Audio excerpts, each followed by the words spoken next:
हे WhatsApp guys, welcome back once again. So दोस्तों, आज की कहानी जो एक्सप्लेन करने जा रहे हैं उसका नाम है द वाटर। तो कहानी शुरू होती है ओशियन से, जहाँ पर हम एक बड़े से शिप को देखते हैं जिसके पीछे एक और शिप मौजूद थी जिसके अंदर कुछ लड़कियां बैठी थी जो उस इलीगल फिशिंग वाले शिप को पकड़ने में लगी थी। तभी एक जना नाम की लड़की बाहर आती है और फौरन उस शिप पर ट्रैकर लगा देती है, लेकिन इससे उनकी मुसीबतें और बढ़ जाती है क्योंकि वो शिप वाले इन्हें देख लेते हैं और इन पर शूट करने लगते हैं। अब जैसे तैसे ये उसे बच जाते हैं, लेकिन कैप्टन डोएन देखती है कि जेना ने सही ट्रैकर शूट किया है जिससे उन्हें उस शिप की सही लोकेशन मिल रही है, जिससे वो पता लगा सकेंगे कि आखिर वो लोग किस तरफ जा रहे हैं। इसी दौरान हम देखते हैं कि इनकी शिप के आसपास फॉग जमा हो गया जिसमें कब इनका शिप गायब हो जाता है इन्हें पता ही नहीं चलता और ये कहाँ जा रहे हैं इन्हें कोई भी अंदाजा नहीं है। अब यहाँ एक और दिक्कत आती है, इसी समय इनका इंजन भी खराब हो जाता है क्योंकि डोएन उससे ज्यादा तेज स्पीड में चला रही थी। अब उसे ठीक करने के लिए कैट और रस्टी नीचे जाते हैं, लेकिन शायद इसमें अब काफी टाइम लगने वाला है क्योंकि दिक्कत बहुत ही बड़ी है। उधर हम डेक पर दो और लड़कियों को देखते हैं जो आज पहली बार किसी शिप पर आई हैं। इस वजह से उनकी तबीयत कुछ ठीक नहीं है, लेकिन उन्हें नेचर को बचाने के लिए कुछ करना है, इसलिए सभी लोग ओशियन में आए हैं और जो भी नेचर को बर्बाद कर रहा है या फिर उसे तबाह करने की कोशिश कर रहा है ये लोग उसे रोकने में लगे हुए हैं। लेकिन इस बार ऐसा कुछ नहीं होने वाला है क्योंकि ये सफर कुछ लोगों के लिए आखिरी सफर होने वाला है, पर कैसे ये आपको थोड़ी देर में पता चल जाएगा। कुछ देर के बाद डोएन सबको बताती है कि एक बहुत ही बड़ा तूफान हमारी तरफ बढ़ रहा है, इसलिए हमें जितनी जल्दी हो सके इंजन को ठीक करना होगा और यहाँ से फौरन निकलना होगा वरना ये शिप डूब जाएगा। और ये बात सुनकर कुछ लोग बहुत घबरा जाते हैं कि तभी वहां पर एरिका आकर उन्हें बताती है कि उसने पानी में किसी को देखा है। सभी लोग डेक पर जाते हैं और चारों तरफ देखने लगते हैं, लेकिन उन्हें कुछ भी दिखाई नहीं देता और वो कहती है कि मैंने सच में किसी को देखा था, वो जरूर एक इंसान था। तो डोएन कहती है कि ठीक है, अगर ये सच है तो हम लोग लाइफ बोट से ही नीचे जाएंगे, तब तक रस्टी और कैट तुम दोनों इंजन को ठीक करो। अब एरिका और मिशेल लाइफ बोट की मदद से नीचे जाती हैं, लेकिन उन्हें कुछ भी दिखाई नहीं देता और इसी चक्कर में वो काफी दूर भी आ चुकी थी। इसलिए मिशेल कहती है कि शायद तुमने कुछ गलत देख लिया है और अब हमें यहाँ से चलना चाहिए। कि तभी कोई चीज आकर इनकी बोट से टकरा जाती है जिससे मिशेल पानी में गिर जाती है, तो एरिका फौरन उसे ऊपर लाती है। लेकिन उसी दौरान वो लोग देखते हैं कि एक राफ्ट में एक अनजान आदमी बेहोश पड़ा हुआ है, यानी कि एरिका सच बोल रही थी। वो लोग फौरन उसे शिप पर लाते हैं और उसका ट्रीटमेंट करने लगते हैं, लेकिन डोएन कहती है कि ऐसा कैसे पॉसिबल हो सकता है, कोई आदमी इतने ठंडे पानी में इतनी देर तक जिंदा कैसे रह सकता है। अब इसके आगे वो और कुछ समझ पाते हैं कि वो आदमी को होश आ जाता है और वो उठकर मिशेल के कानों में कुछ कहता है, जिसके बाद वो एक चाकू रस्टी की आंख में घुसा देता है जिसकी वजह से वहां भगदड़ मच जाती है। सभी बहुत डर जाते हैं और अभी अभी इनके साथ क्या हुआ इन्हें कुछ भी समझ नहीं आता, लेकिन उनसे ज्यादा वो आदमी डरा हुआ था जिससे वो वहां से भाग जाता है और सभी उसका पीछा करते हैं। वो पूरी कोशिश कर रहे थे उसे ढूंढने की, लेकिन वो कहीं भी दिखाई नहीं देता। पर आखिर में वो आदमी गया कहाँ पर। उसी दौरान डेना को डोएन का ख्याल आता है तो उसे फौरन उसके पीछे जाती है। उधर मिशेल को वो स्ट्रेंजर शिप के डेक पर दिखाई देता है, तो वो उसे चाकू से मार डालती है क्योंकि उसका जिंदा रहना अब खतरे से खाली नहीं है। तभी इन्हें डेना को बुलाने की आवाज आती है, तो वो जब ऊपर जाती है तो देखती है कि डोएन घायल हो चुकी है। इसलिए मिशेल सबसे पहले तो शिप को ऑटो पायलट पर करती है, जिसके बाद उन लोगों को पता चलता है कि उस स्ट्रेंजर ने ही डोएन को मारने की कोशिश करी है। लेकिन तभी वो नीचे देखते हैं तो उन्हें पता चलता है कि वो स्ट्रेंजर की लाश गायब है, यानी कि वो अभी भी जिंदा है। लेकिन ये कैसे हो सकता है? तभी मिशेल बताती है कि उसने मेरे कान में कहा था कि मुझे मार दो, भी मैंने उसे मार दिया। तब डेना बोलती है कि ये पॉसिबल ही नहीं हो सकता कि कोई आम इंसान पहले तो इतने ठंडे पानी में इतने टाइम तक जिंदा रहे और फिर एक चाकू के वार को भी झेल सके। मुझे तो कुछ गड़बड़ लग रही है। लेकिन डोएन उन सभी से कहती है कि अभी सबसे बड़ी मुसीबत है ये स्टॉर्म, जो बस 1 घंटे में हम तक पहुंचने वाला है, इसलिए बेहतर होगा कि हम लोग उसकी टेंशन लें, ना कि उस अनजान आदमी की। लेकिन दोस्तों, अभी तो इनकी मुसीबतें शुरू हुई है, आगे आगे देखते जाइए कि इनके साथ क्या क्या होता है। और इसी दौरान इंजन एक बार फिर से बंद हो जाता और जैसे कि मैंने आपको कहा था कि कहानी में मजा तो अब आने वाला है। रस्टी और कैट को यकीन ही नहीं होता कि इंजन दोबारा से कैसे खराब हो गया, क्योंकि उन्होंने उसे पूरी तरीके से ठीक कर दिया था। तब डोएन कहती है कि जाओ, जाकर जल्दी से उसे ठीक करो वरना शिप डूबने से कोई बचा नहीं सकता। 4 लोग नीचे इंजन रूम में जाती हैं, जहाँ पे डेना उनसे कहती है कि तुम तीनों यहीं पर रहना और गेट को अंदर से लॉक कर लो ताकि वो आदमी अंदर ना पाए। जिसके बाद वो अपने काम में लग जाती है और यहाँ डेना ऊपर उस स्ट्रेंजर को ढूंढने में लग जाती है। इंजन ऑयल डालने के बाद लाइट ऑन हो जाती है, तब रस्टी देखती है कि इंजन तो पूरी तरीके से बर्बाद हो चुका है और ऐसा किसी इंसान का काम हो सकता है। अभी कैट बताती है कि उन्हें स्पार्क कहीं दिखाई नहीं दे रही है। वो फौरन डैना को बुलाते हैं, जिसके बाद वो लोग अपनी दोस्त स्पार्क को ढूंढने लगते हैं, जो उन्हें एक कोने में डरी हुई मिलती है। जब उसे पूछा जाता है कि वो यहाँ पर कैसे आई तो उसे कुछ भी पता नहीं था, यहाँ तक कि उसके मुंह से आवाज भी निकल नहीं रही थी। और तभी अचानक से वो स्ट्रेंजर आकर उन पर हमला कर देता है, लेकिन डैना उसे रॉड से मारकर बेहोश कर देती है और फिर रस्की उसे गोली मारकर जान से मार देती है, जिससे कंफर्म हो जाता है कि वो मर गया। अब दोस्तों, आप लोगों को लग रहा होगा कि अब तो ये मर गया है तो इन लोगों की सारी मुश्किलें खत्म हो गई होगी, लेकिन अभी एक चीज तो आनी बाकी है जिसे देखकर आप सभी के होश उड़ने वाले हैं। अब मिशेल उस आदमी की लाश के करीब जाती है और देखती है कि उसकी बॉडी पर कुछ अजीब से मार्क है, जैसे कि उसे किसी ने शूट किया हो। लेकिन ये निशान गोली के तो नहीं हो सकते, क्योंकि अगर ऐसा होता तो वो कब का मर चुका होता। और तभी स्पार्क देखती है कि उसके हाथों पर भी सेम वैसे ही मार्क आ चुके हैं जैसे कि उस आदमी की बॉडी पर थे। उसी दौरान कैट बंदूक लेकर वहां से भागने लगती है और सभी लोग उसके पीछे जाते हैं और उसे समझाते हैं कि तुम ऐसे अकेले एक लाइफ बोट से ज्यादा दूर तक नहीं जा पाओगी। और तब कैट भी उसे समझाती है कि हमें साथ में इंजन को ठीक करना है, जिसके बाद हम फौरन यहाँ से निकल सकते हैं। तो वो मान जाती है और बंदूक कैट को दे देती है। लेकिन यहाँ मिशेल सबको बताती है कि हमें उस आदमी की बॉडी से कुछ मार्क देखे हैं जो मे भी किसी वायरस के हो सकते हैं, इसलिए हमें उसका पोस्टमार्टम करना होगा, ये पता लगाने के लिए कि असल में वो क्या है। कि हम लोग भी उस आदमी के कांटेक्ट में आ चुके हैं, तो हो सकता है कि वो वायरस हमारी बॉडी में भी हो।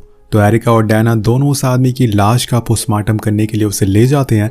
इधर डेक पर स्पार्क रेडियो से कांटेक्ट करने की कोशिश करती है, क्या पता उसकी मदद करने के लिए कोई आ जाए। यहाँ डोएन इन सब की चीजों की जिम्मेदारी खुद को मानती है कि अगर वो शिप को तेज नहीं चलाती तो आज इंजन खराब नहीं होता।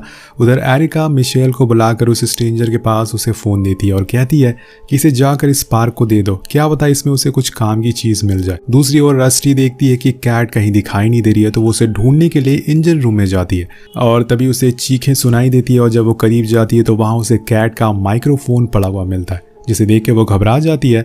उधर एरिका उस आदमी के शरीर पे जो मार्क मिले थे उसे एग्जामिन करने लगती है, जिससे उसे पता चलता है कि ये सारे मार्क एक ही साइज के हैं, जो किसी वायरस का संकेत नहीं है। और ऐसा लग रहा है कि जैसे इसे किसी चीज ने बाइट करा हो। अब वो क्या चीज हो सकती है जानने के लिए हमें इसके शरीर को काटना होगा। जब उसकी बॉडी को खोलते हैं तो अंदर का नजारा देखकर उनके होश उड़ जाते हैं। उसके सारे ऑर्गन खराब हो चुके थे सिवाय दिल के, और ऐसे में किसी इंसान का जिंदा रह पाना असंभव है। लेकिन ये आदमी फिर भी जिंदा कैसे था। जिसके बाद वो उसके दिल को भी देखते हैं, जहाँ पर उन्हें कुछ अजीब सा चीज दिखाई देती है जो अचानक से हिलने लगती है, जिससे वो दोनों डर जाती हैं और रूम के बाहर आ जाती हैं। लेकिन तभी हम देखते हैं कि वो अजीब सी चीज शायद कोई छोटा सा क्रिएचर होता है जो उस आदमी के मुंह से बाहर आता है और जमीन पे गिरते ही मेल्ट हो जाता है। तो दोस्तों, वो क्रिएचर उस आदमी के अंदर ऑर्गन पर सरवाइव कर रहा था और उसके मरते ही वो बाहर आ गया। अब ये क्रिएचर क्या है ये हमें आगे पता चलेगा। इधर पूरे शिप पर रस्टी और कैट दिखाई नहीं देते, तो मिशेल उन्हें ढूंढने के लिए नीचे जाती है, पर वहां तो कोई भी नहीं था, जिससे वो सोच में पड़ जाती है कि आखिर ये लोग कहाँ चले गए। तभी फिर से इंजन बंद हो जाता है और वो फ्यूल डालकर उसे दोबारा से ऑन कर देती है। लेकिन यहाँ ऊपर हम देखते हैं कि डोएन स्पार्क पर बंदूक तान देती है, क्योंकि उसके हाथों पर वही मार्क्स देखे थे जो कि उस अनजान आदमी पर थे, और वो उसे शिप से उतरने के लिए कहती है क्योंकि ये वायरस उसकी वजह से फैलता जाएगा। लेकिन तभी वहां पर मिशेल आती है और उसे ऐसा करने से रोकती है और समझाती है कि उस आदमी के अंदर एक क्रिएचर है, ना कि वायरस, इसलिए हमें स्पार्क से कोई भी खतरा नहीं है। और उस क्रिएचर का साइज बड़ा था। और ये सुनकर सभी लोग शांत होते हैं और तभी हम बाहर देखते हैं जहाँ पे तूफान इनकी शिप को अब जोर जोर से हिला रहा था। अभी तक तो इंजन भी पूरी तरीके से ठीक नहीं हुआ है, पर तभी वहां पर कैट आ जाती है जिसे बैक पर वही क्रिएचर चिपका हुआ था। कुछ और बता पाती कि तभी वो गिरकर बेहोश हो जाती है। लेकिन इस चीज को देखकर वहां मौजूद सभी लोग हैरान थे कि तभी वो क्रिएचर वहां से भागकर एक पाइप में घुस जाता है, जिसके बाद वो लोग फौरन उस पाइप को सील कर देते हैं ताकि वो वापस ना सके। लेकिन वो तो दोबारा आएगा, क्योंकि अभी इन सभी को मरना जो है। अब स्पार्क को उस आदमी में जो इंफॉर्मेशन मिली थी वो दिखाती है, जैसे कि उसकी आखिरी कॉल मारियाना ट्रेंच की थी, जो यहाँ से लगभग 300 किलोमीटर दूर है। इसके बाद उन्हें एक वीडियो भी मिलती है जिसमें हमें बताया जाता है कि मारियाना एक कंपनी में जॉब करती है, जो कि ऐसी जगह पर ड्रिल कर रही थी जहाँ पे सरकार ने रोक लगा रखी थी, क्योंकि उन्हें वहाँ कुछ अजीब सी चीजें देखने को मिली थी।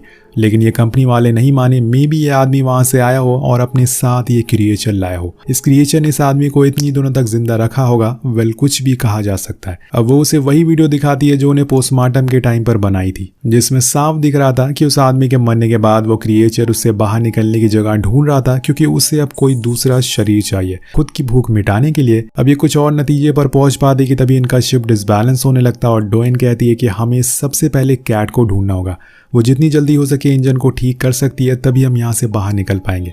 इसलिए सभी लोग कैट को ढूंढने के लिए निकल जाते हैं, लेकिन मिशेल को बीच में ही डर लगने लगता है, जिसकी वजह से वो वहां से भागने लगती है। उसके पीछे पीछे डैना भी आती है, लेकिन तब तक हम देखते हैं कि वो क्रिएचर अब इनके सामने आ चुका था और उससे चिपक जाता है, जिसे छुड़ाने के लिए डैना आगे बढ़ती है। लेकिन जैसे ही आपको पता है कि तूफान की वजह से शिप बहुत ही ज्यादा हिल रहा है, जिससे कि मिशेल का पैर फिसल जाता है और वो क्रिएचर के साथ ही जाकर एक रॉड पर गिर जाती है और वहीं मारी जाती है। लेकिन वो क्रिएचर अभी भी जिंदा था। इसके बाद डैना ऊपर आकर सभी को मिशेल की मौत के बारे में बताती है और सबसे कहती है कि हमें जितनी जल्दी हो सके यहाँ से निकलना होगा, वरना हम सब इस तूफान में मारे जाएंगे। तभी डैना को डोएन के पीछे वही क्रिएचर दिखाई देता है, जिस पर वो शूट करने लगती है, लेकिन उसे कुछ भी फर्क नहीं पड़ता। वो सारी गोलियां नीचे गिरा देता है। अब ये लोग भागना शुरू करते हैं, पर रस की वजह से गेट लॉक हो चुका और जो लैब का गेट होता है वो भी बंद नहीं हो रहा था। अब वो क्रिएचर डोएन से आके चिपक जाता है, जिससे वो अंदर खिंच जाती है और डोर लॉक हो जाती है। डैना ये देख के बहुत रोती है, क्योंकि वो उसकी बहन थी, पर अब वो कुछ भी कर नहीं सकती। और तभी हमें पता चलता है कि कैट को कुछ नहीं हुआ है, वो अभी भी जिंदा थी और उसे जिंदा देखकर ये लोग भी हैरान हो जाते हैं। और यहाँ वो ये बताती है कि उसने ही मेन गेट को बंद किया था ताकि वो सेफ रहे और उसने इंजन को भी ठीक कर लिया है और अब बस उसे स्टार्ट करने की देरी है। लेकिन उसकी इस हरकत पर डैना बहुत गुस्सा होती है, क्योंकि उसकी चक्कर में उसकी बहन मारी गई। अगर गेट खुला रहता तो वो बच सकती थी। अब इसी चक्कर में उन दोनों में लड़ाई हो जाती है, लेकिन सब उसे लड़ने से रोकते हैं और कुछ सोचने को कहते हैं। तो स्पार्क उन्हें बताती है कि शायद वो क्रिएचर इलेक्ट्रिसिटी से मारा जाए, इसलिए फौरन एक इलेक्ट्रिक स्टिक बनाती है जिससे कि वो मार सके और डेक की तरफ जाती है।